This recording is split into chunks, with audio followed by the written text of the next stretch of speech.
वो तो मुझे डराने लगा है। कल जबरदस्ती मंगनी का जोड़ा भी भिजवा दिया।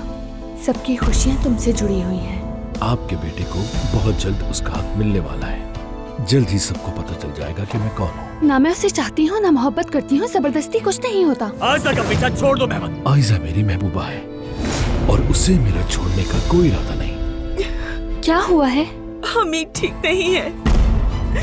स्कैन में गुठली नजर आई है, कह रहे हैं कैंसर भी हो सकता है। सीधा चचा के पास जाऊंगा फजूल बातें मत करो। और उन्हें जाकर कुछ तस्वीर दिखाऊंगा। तुम ऐसा नहीं कर सकते।